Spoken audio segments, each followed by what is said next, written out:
Hello guys and welcome back to the Toffee Blues, your source for all things Everton. Once again I'm Greg and this is the Starting 11 show. Away again this week, seems to be favoured for us at the moment. This time we are away at West Ham. In terms of injury news, we've got Seamus Coleman back in full training and the words being used are building back fitness, and Dele Alli and Andre Gomez are a bit away. Apparently, of course, we've also got the suspension from Young, who was sent off in the first half against Liverpool last week. We're settling into the season a little bit. A good run of games tends to help you settle a team together, and before the Liverpool game we'd won 3 and 4 across all competitions, so we were starting to get a better sense of what the team looked like. I think it kind of picks itself here, but we'll go into a few positions and discuss what could change. Obviously Pickford starts in goal, go straight to right back, which is the trouble area with Young gone. James Coleman still out, as I said. Probably Patterson. I know there are some trust issues with Dyche and Patterson. Semi-understandably, there is a question maybe here. Does he do what he did in the second half against Liverpool, go to a back five? I don't think so. I think what we've been doing has been working, so just try and change it in terms of a player for player as opposed to a system for system change. Patterson and Young, very different players, but I think you've got to ask him to do that as opposed to shifting the whole team around. So Patterson, Tarkowski and Branthwaite I think we're stuck with now. Stuck with, I say, makes it sound negative. I mean that in a good way. Michael Keane had the chance getting back into the team there. Handball. I think 4 of our last 5 penalties have been through Michael Keane errors. Don't quote me on that, but it's a similar stat that I read. Mykolenko out at left back. Shame for him against Liverpool. I thought it was one of his best games in an Everton shirt. I think he looked really good. They even swapped their wingers around because they were having trouble with Mykolenko.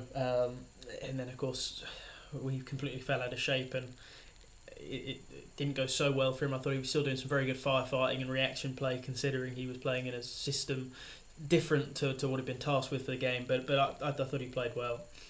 Midfield 2, of course, last week we had a bit of confusion. Onana was late, but Gay got injured in the warm-up, I think it was, and it ended up being Garner and Onana anyway, which is what I think everyone wants us to be playing in the midfield.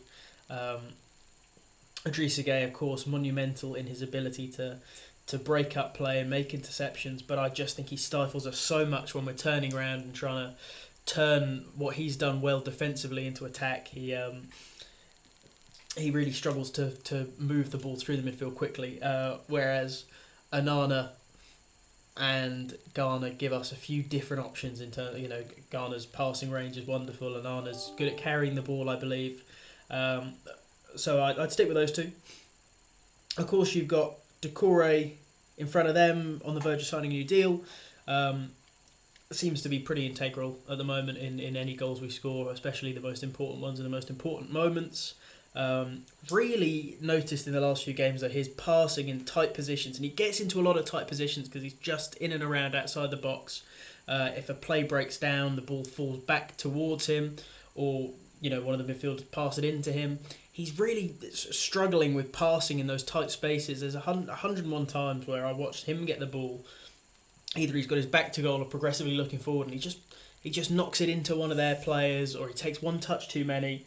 So his tight game in those positions, and to be honest, this isn't a position he's played in throughout the whole of his career. He said at the end of last season he'd been deployed as a 10 this season, and had some sort of assurances from Dyche that he'd be playing in the midfield too, as a pivot this season, and that's obviously not happened for him.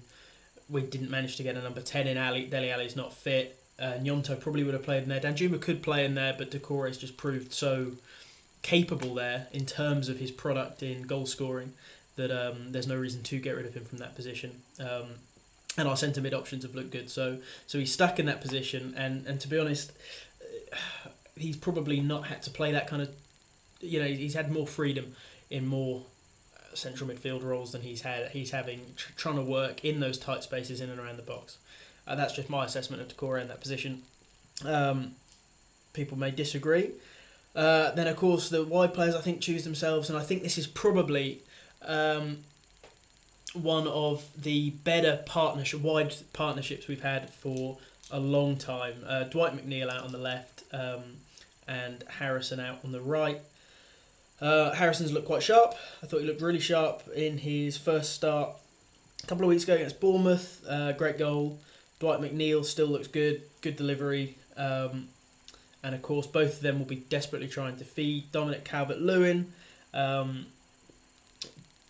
Beto did very well in sort of elevating our spirits, I think, managing to get him in and seeing that we had, oh look, we can play well when we got a front man. And then Calvert-Lewin sort of came back from injury and said, oh look, and that's how well we play with a front man who will regularly finish.